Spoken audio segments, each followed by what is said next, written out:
हरे कृष्णा। तो अभी हम भगवद गीता के 5वें अध्याय के अंतर्गत श्लोक संख्या 13 पर विचार करेंगे। सर्वकर्माणि मनसा संन्यस्यास्ते सुखं वशी नवद्वारे पुरे देहि नैव कुर्वन्न कारयन्। तो यहाँ पर भगवान कह रहे हैं सर्वकर्माणि मनसा, जो जीव समस्त कर्मों को मन से त्याग करके आस्ते सुखम वशी, तो वो सुखपूर्वक रहता है। वशी का मतलब है उसने अपनी इंद्रियों को वश में कर लिया है। नवद्वारे पुरे देहि, तो रहता है कहाँ पर? नवद्वार, 9 द्वारों वाले नगर में। नैव कुर्वन्न कारयन्, तो ना कुछ कर रहा है और ना कुछ करवा रहा है। तो यहाँ पर भगवान कह रहे हैं कि समस्त कर्मों को मन से उसने संन्यस्त कर दिया है, त्याग दिया है। अब हम सुनेंगे प्रभुपाद तात्पर्य में क्या लिखते हैं। श्रील प्रभुपाद की जय। देहधारी जीवात्मा 9 द्वारों वाले नगर में वास करता है। शरीर अथवा नगर रूपी शरीर के कार्य प्राकृतिक गुणों द्वारा स्वतः संपन्न होते हैं। शरीर की परिस्थितियाँ के अनुसार रहते हुए भी जीव इच्छानुसार इन परिस्थितियों के परे भी हो सकता है। अपनी परा प्रकृति को विस्मृत करने के ही कारण वह अपने को शरीर समझ बैठता है और इसीलिए कष्ट पाता है। कृष्ण भावनामृत के द्वारा वह अपनी वास्तविक स्थिति को पुनः प्राप्त कर सकता है और इस देह बंधन से मुक्त हो सकता है। अतः जो ही कोई कृष्ण भावनामृत को प्राप्त होता है, तुरंत ही वह शारीरिक कार्यों से सर्वथा विलग हो जाता है। ऐसे संयमित जीवन में जिसमें उसकी कार्य प्रणाली में परिवर्तन आ जाता है, वह 9 द्वारों वाले नगर में सुखपूर्वक निवास करता है। ये 9 द्वार इस प्रकार हैं। नवद्वारे पुरे देहि हंसो लेलायते बहि वशी सर्वस्य लोकस्य स्थावरस्य चरस्य च। जीव के शरीर के भीतर वास करने वाले भगवान ब्रह्मांड के समस्त जीवों के नियंता हैं। ये शरीर 9 द्वारों यानी 2 आँखें, 2 नथुने, 2 कान, 1 मुख, गुदा तथा उपस्थ से युक्त है। बद्धावस्था में जीव अपने आप को शरीर मानता है, किंतु जब वह अपनी पहचान अपने अंतर के भगवान से करता है तो वह शरीर में रहते हुए भी भगवान की भांति मुक्त हो जाता है। श्वेताश्वर उपनिषद 3:18। अतः कृष्ण भावना भावित व्यक्ति शरीर के बाह्य तथा आंतरिक दोनों कर्मों से मुक्त रहता है। तो यहाँ प्रभुपाद का तात्पर्य समाप्त हुआ। अब हम सुनेंगे श्री भगवान ने कहा में इस श्लोक की कैसे व्याख्या हुई है। पिछले श्लोक में श्री कृष्ण ने भक्ति योग की विधि से ये बात समझाई थी कि व्यक्ति किस प्रकार कर्म बंधन से मुक्त होता है। श्री कृष्ण की इस बात को सुनकर अर्जुन के मन में एक संशय उत्पन्न हुआ कि यदि भक्ति योग की विधि से व्यक्ति इस प्रकार कर्म बंधन से मुक्त होता है तो कर्म संन्यास योग की विधि से व्यक्ति किस प्रकार बंधन मुक्त होता है। अंतर्यामी होने के कारण श्री कृष्ण अर्जुन के मन के संशय को समझ गए। अतः उन्होंने इस श्लोक में बताया है कि कर्म संन्यासी अपने मन के द्वारा कर्मों का संन्यास करता है। इस श्लोक के प्रारंभिक शब्द हैं सर्वकर्माणि मनसा संन्यस्य, अर्थात समस्त कर्मों का मन से त्याग करके। इन शब्दों से बात पूरी नहीं होती है, क्योंकि यहाँ पर प्रश्न उठता है कि समस्त कर्मों का मन से त्याग करके वह कर्म सन्यासी क्या करता है। ये बात तो आगे के शब्दों में आएगी, परंतु अभी हम केवल इन्हीं शब्दों पर विचार करेंगे। यहाँ पर श्री कृष्ण कह रहे हैं कि कर्म सन्यासी व्यवहार में तो कोई कार्य नहीं करता है, वह एकांत में निवास करते हुए ध्यान का ही अभ्यास करता है, परंतु शरीर तथा इंद्रियों के जितने कार्य हो रहे हैं उन कार्यों में अपने आप को यही मानता है कि वह कुछ भी नहीं कर रहा है। श्लोक संख्या 8 तथा 9 में जिन 13 प्रकार के कार्यों का वर्णन हुआ है उन सभी कार्यों में कर्म संन्यासी यही मानता है कि वह कुछ भी नहीं करता है। इसी बात को श्री कृष्ण यहाँ पर कह रहे हैं कि वह समस्त कर्मों का मन के द्वारा त्याग करता है।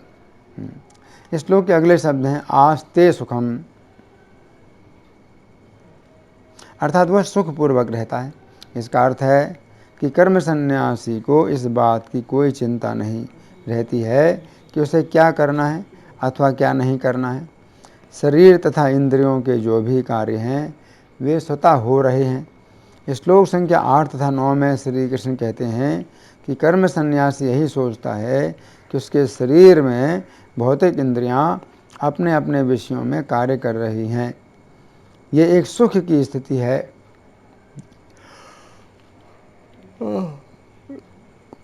जिस समय जीव भौतिक चेतना में होता है उस समय वह इंद्रिय तृप्ति के लिए अनेक योजनाएं बनाता है तथा इस प्रकार वह अशांत रहता है।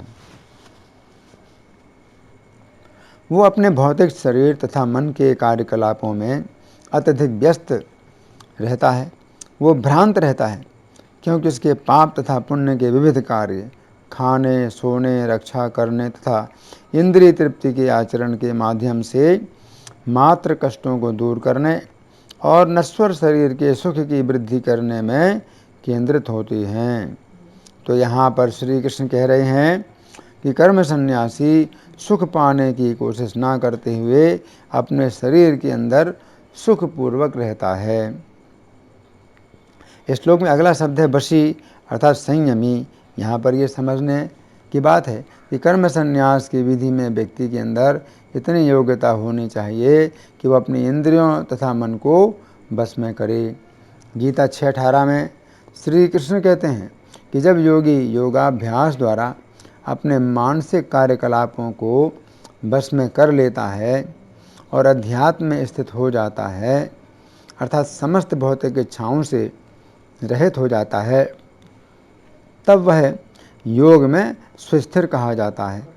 फिर गीता 6:19 में श्री कृष्ण कहते हैं कि जिस प्रकार वायु रहित स्थान में दीपक की लौ हिलती डुलती नहीं, उसी तरह जिस योगी का मन बस में होता है वह आत्म तत्व के ध्यान में सदैव स्थिर रहता है। फिर श्लोक संख्या 20 से 23 में श्री कृष्ण कहते हैं कि व्यक्ति का मन योगाभ्यास के द्वारा पूर्णतया संयमित हो जाता है। उस समय वह शुद्ध मन से अपने को देख सकता है और अपने आप में आनंद उठा सकता है। उस आनंदमय स्थिति में वह दिव्य इंद्रियों द्वारा असीम दिव्य सुख में स्थित रहता है।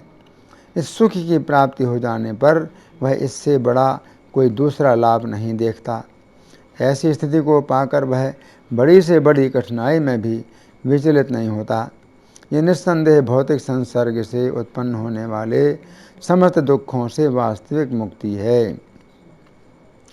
ये बात समझने की है कि जब तक व्यक्ति अपने मन तथा इंद्रियों को पूर्णतया वश में ना कर ले, तब तक कर्म संन्यास की विधि अथवा ध्यान की विधि का अभ्यास अत्यंत कठिन है। गीता 6:33 में अर्जुन ने श्री कृष्ण से कहा कि हे मधुसूदन, आपने जिस योग पद्धति का वर्णन किया है वह मेरे लिए अव्यावहारिक तथा असहनीय है, क्योंकि मन चंचल तथा अस्थिर है। उक्त श्लोक के तात्पर्य में श्रील प्रभुपाद लिखते हैं, इस पद्धति को इस कलयुग में सर्वथा दुष्कर समझना चाहिए। हाँ, कतिपय बिरले व्यक्तियों के लिए ये पद्धति सुगम हो सकती है, किंतु सामान्य जनों के लिए ये असंभव प्रस्ताव है। इति इस श्लोक की अगली पंक्ति में प्रारंभिक शब्द हैं नवद्वारे पुरे देही, अर्थात वह देह के अंदर उसी प्रकार रहता है जिस प्रकार कोई व्यक्ति 9 द्वारों वाले नगर में रहता है। तो यहाँ पर श्री कृष्ण देही शब्द का प्रयोग कर रहे हैं। पिछली शिक्षाओं में श्री कृष्ण ने कहा था कि वह व्यक्ति सुखपूर्वक रहता है, परंतु यहाँ पर बात स्पष्ट होती है कि वह अपने शरीर में उसी प्रकार रहता है जिस प्रकार कोई व्यक्ति 9 द्वारों वाले नगर में रहता है। यह तुलना अत्यंत उपयुक्त है, क्योंकि जिस प्रकार किसी नगर में रहने वाले मनुष्य के शरीर की तुलना में नगर का आकार बहुत बड़ा होता है, उसी प्रकार शरीर के अंदर रहने वाले जीव की तुलना में शरीर का आकार बहुत बड़ा है। ये समझने की बात है कि जीव का आकार बाल की नोक के 10,000वें हिस्से के बराबर है। इस प्रकार जीव की तुलना में हमारा शरीर नगर जैसा ही अत्यंत विशाल है। श्रीमद् भागवत के 4th स्कंध के अंतर्गत अध्याय संख्या 25 में शरीर रूपी नगर के 9 द्वारों का वर्णन अत्यंत विस्तार पूर्वक प्राप्त होता है।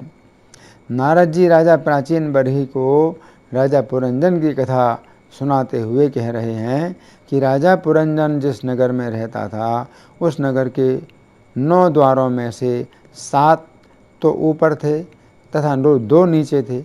ये 9 द्वार भिन्न भिन्न स्थानों को जाते थे। इन सभी द्वारों का उपयोग राजा पुरंजन करता था। उक्त श्लोक के तात्पर्य में श्रील प्रभुपाद लिखते हैं, शरीर के 7 द्वार जो ऊपर स्थित हैं वे हैं 2 आँखें, 2 नथुने, 2 कान तथा 1 मुख। 2 अधोमुखी द्वार हैं, गुदा तथा जननेन्द्रिय। इन समस्त द्वारों का उपयोग शरीर का राजा जो कि जीव है भिन्न भिन्न आनंद उठाने के लिए करता है। विभिन्न स्थानों के लिए भिन्न भिन्न द्वारों का होना आज भी भारत के प्राचीन नगरों में पाया जाता है। इस उपमा की मुख्य बात यह है कि जीव विभिन्न भौतिक ऐश्वर्यों का भोग करना चाहता है और प्रकृति ने इस हेतु शरीर में अनेक छिद्र बनाए हैं जिन्हें वह इंद्रिय भोग के लिए काम में ला सकता है। इति श्रीमद् भागवत में जिस राजा पुरंजन की कथा आई है वो वास्तव में एक ऐसा जीव है जो शरीर को भोगना चाहता है, परंतु इस श्लोक में श्री भगवान जिस कर्म संन्यासी की बात कर रहे हैं वो एक ऐसा जीव है जो शरीर को भोगना नहीं चाहता है, बल्कि वो इस शरीर के बंधन से निकलना चाहता है। तो यहाँ पर श्री कृष्ण कह रहे हैं कि वह आत्मज्ञानी व्यक्ति 9 द्वारों वाले शरीर में सुखपूर्वक रहता है। वो शरीर का सुख नहीं लेना चाहता है, वो तो आत्मा के सुख में निमग्न रहता है। वह तो शरीर को दुख प्राप्ति का कारण मानता है। इस श्लोक की दूसरी पंक्ति के अगले शब्द हैं न एव कुर्बन, अर्थात कुछ नहीं करते हुए। तो यहाँ पर श्री कृष्ण कह रहे हैं कि चूँकि आत्मज्ञानी व्यक्ति ने शरीर से अपनी पहचान अलग कर ली है, अतः वह अब शरीर के बंधन से तथा जन्म मृत्यु के बंधन से छूटना चाहता है। इसलिए वह शरीर के अंदर इंद्रियों का भोग नहीं करना चाहता है। इसलिए यहाँ पर कहा गया है कि वो कुछ भी नहीं करता है।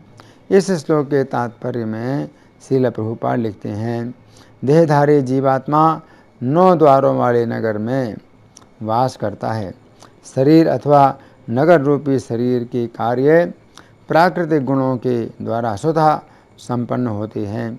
शरीर की परिस्थितियों के अनुसार रहते हुए भी जीव इच्छानुसार इन परिस्थितियों के परे भी हो सकता है। अपनी परा प्रकृति को विस्मृत करने के ही कारण वह अपने को शरीर समझ बैठता है और इसीलिए कष्ट पाता है।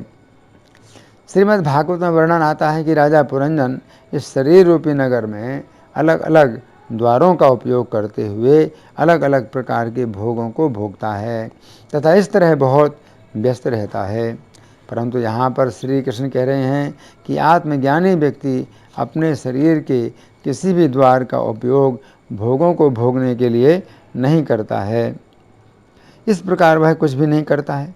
यदि वह श्री कृष्ण की चेतना में अधिक उन्नत होता है तो वह शरीर में रहते हुए श्री कृष्ण का स्मरण करता है कि वे उसे इस शरीर के बंधन से बाहर निकालें। श्री कृष्ण के बिना उसका कोई अन्य रक्षक नहीं है। इस श्लोक के अंतिम शब्द हैं न कारयन, अर्थात कुछ भी नहीं करवाते हुए। तो यहाँ पर श्री कृष्ण कह रहे हैं कि वह आत्मज्ञानी पुरुष शरीर में रहता हुआ अपनी इंद्रियों से अपने भोग के लिए कुछ भी कार्य नहीं करवाता है। जो देहबद्ध जीव हैं वह अपनी विभिन्न इंद्रियों को विभिन्न प्रकार के भोगों को भोगने के लिए आदेश देता है कि मुझे यह भोग चाहिए, मुझे वह भोग चाहिए। अपने पैरों को आदेश देता है कि उस स्थान पर मुझे खाने के लिए स्वादिष्ट व्यंजन मिलेंगे, अतः उस स्थान पर चलो। वह अपने हाथों का आदेश देता है कि इस व्यंजन को मेरे मुख में डालो, मैं इस व्यंजन का आस्वादन करना चाहता हूँ। तो यहाँ पर श्री कृष्ण कह रहे हैं कि आत्मज्ञानी व्यक्ति अपनी इंद्रियों से अपने भोग के लिए कोई भी कार्य नहीं करवाता है, परंतु यदि वह श्री कृष्ण की चेतना में अधिक उन्नत होता है तो वह अपनी इंद्रियों को श्री कृष्ण की सेवा में लगाता है। श्री कृष्ण की सेवा के अतिरिक्त वो अपनी इंद्रियों से कोई अन्य कार्य नहीं करवाता है। इस श्लोक के बंगाली पद्यानुवाद में श्रील प्रभुपाद लिखते हैं, बाह्य सर्व कार्य करे अंतरे संन्यास, सर्व कार्य सुष्ठु करी सुखे ते निवास, नवद्वार युक्त देह थाकी से ही पुरे, निजे किछु नहीं करे ना कराए परे। तो यहाँ पर श्री कृष्ण अर्जुन से कह रहे हैं, निजे किछु नाही करे ना कराए परे, अर्थात हे अर्जुन, आत्मज्ञानी पुरुष इस शरीर में रहता हुआ अपने भोग के लिए ना तो स्वयं कोई कार्य करता है और ना ही अपनी इंद्रियों से कोई कार्य करवाता है, परंतु हे अर्जुन, तुम भक्ति की विधि के अनुसार मुझे प्रसन्न करने के लिए ही कार्य करो। तो यहाँ पर भगवान कह रहे हैं, सर्वकर्माणि मनसा संन्यस्यास्ते सुखम वशी। तो ये जो श्लोक है ये किसके लिए है? कर्म सन्यासी के लिए। श्लोक संख्या 12 में भगवान ने युक्त और अयुक्त शब्द का प्रयोग किया था।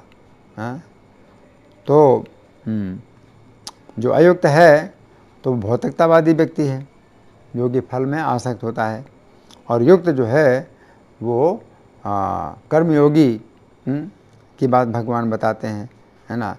तो अब भगवान जो है इस श्लोक में किसका वर्णन कर रहे हैं? कर्म सन्यासी का। तो जो कर्म सन्यासी है एकांत में रहता है और ध्यान में लगा रहता है। तो सर्वकर्माणि मनसा संन्यस्य, तो समस्त कर्मों को मन से संन्यस्त करके, मन से संन्यस्त करके सब कर्मों को। तो वैसे तो वे एकांत में रहता है तो कोई ऐसे कार्य नहीं करता है जो कि समाज के लिए कुछ व्यवहारिक कार्य करें, तो ऐसे कुछ कार्य नहीं करता। लेकिन यहाँ पर समस्त कर्म का मतलब क्या है कि समस्त इंद्रियों के कर्म जो होते हैं, आँखें देखती हैं, पलकें खुलती हैं और पलकें बंद होती हैं, तो कानों में भी कुछ आवाज़ सुनाई पड़ती है। तो ये जो है सब कार्य हैं जो शरीर में हो रहे हैं, तो वो मन से उनका संन्यास कर देता है। मन से संन्यास कर देता है, इसका मतलब क्या है कि वो यही सोचता है कि मैं कुछ नहीं कर रहा हूँ।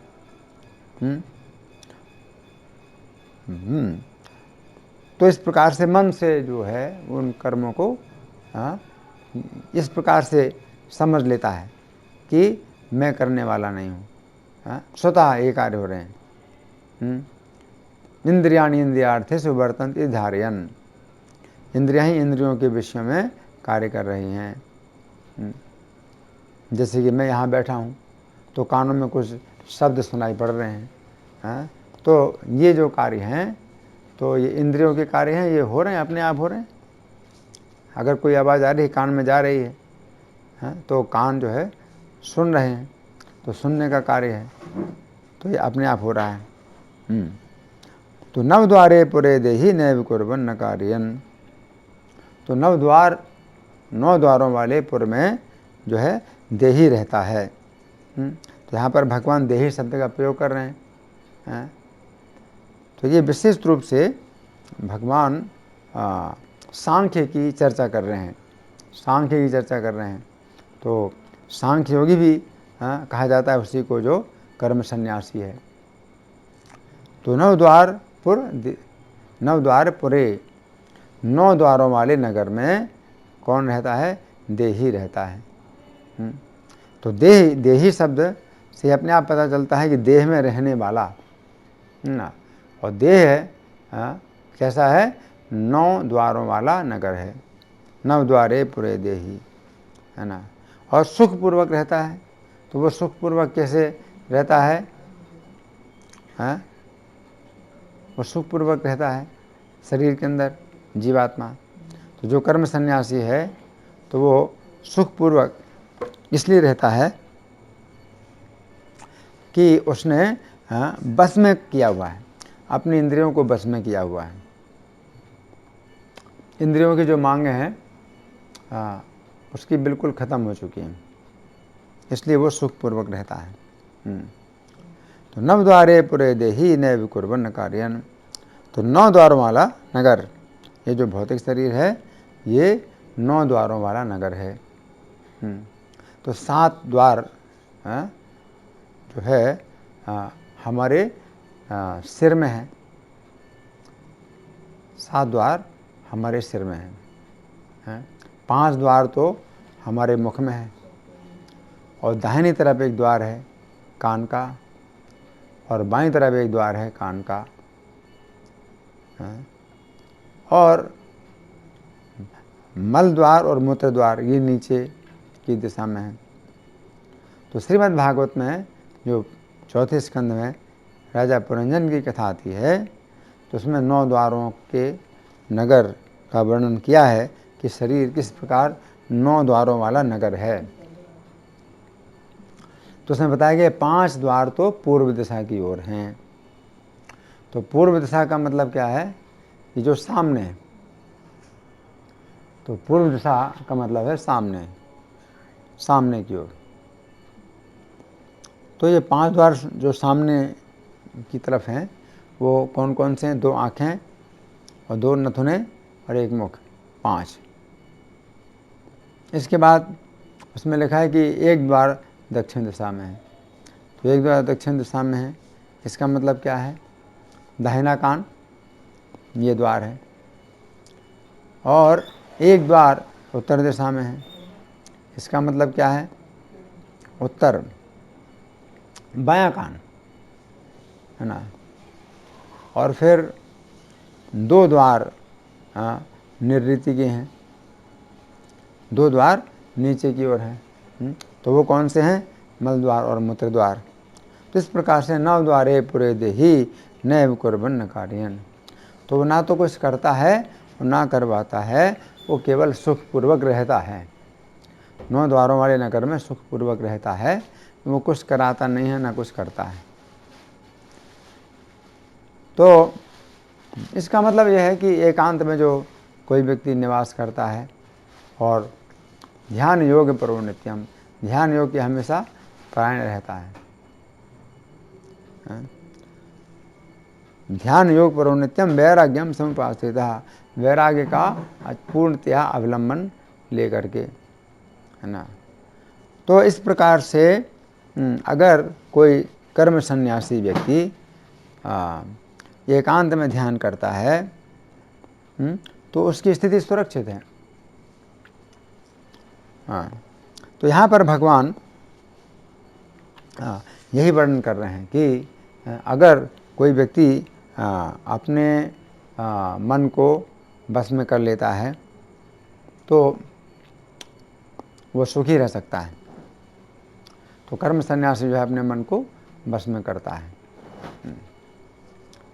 तो ये जो मन है अगर बस में कर लिया है तो फिर ये मन अपना मित्र हो जाता है। मन एव मनुष्याणाम कारणम बंध मोक्षयो, मन ही मनुष्यों के बंधन और मुक्ति का कारण है।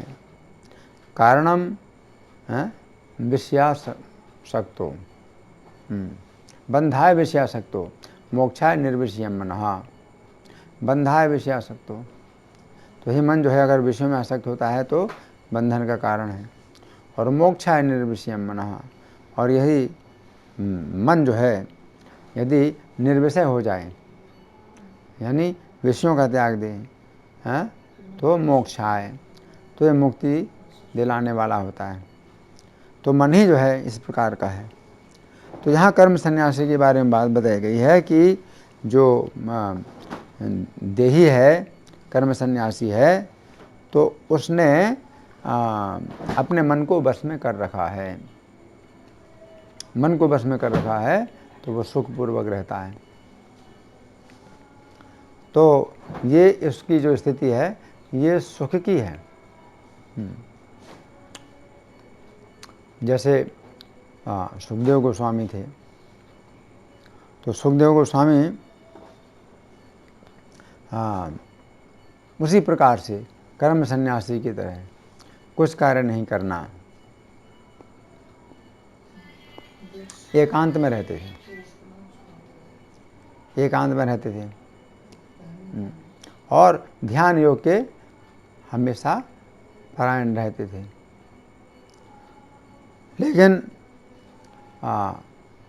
इनको जो है जिस समय श्रीमद् भागवत का श्लोक सुनाया गया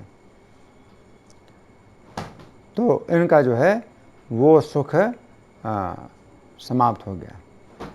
श्रीमद् भागवत के श्लोक सुनने मात्र से उनका जो है वो सुख समाप्त हो गया जो सुख प्राप्त कर रहे थे शरीर के अंदर 9 द्वारों वाले शरीर में रह करके।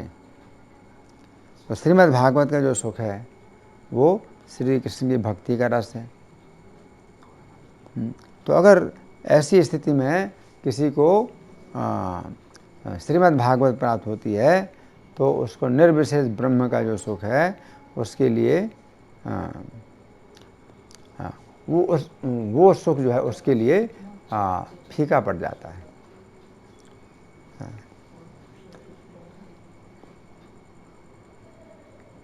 तो इसका मतलब यह है कि जो कर्म सन्यासी हैं, तो जो कर्म सन्यासी इतनी कठिन विधि से अगर अपने मन को बस में कर लेते हैं तो फिर उनके लिए आवश्यक है कि कोई व्यक्ति इनको आध्यात्मिक ज्ञान प्रदान करे और श्री कृष्ण की महिमा प्रदान करे ताकि उसको सही दिशा मिल सके।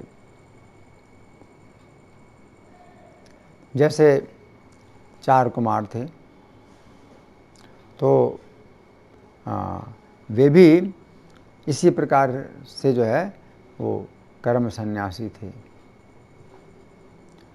लेकिन 4 कुमार तो वे जब वैकुंठ में जाते हैं और वैकुंठ में भगवान का दर्शन करते हैं, फिर उनके चरणों में चढ़ी हुई तुलसी का दर्शन करते हैं,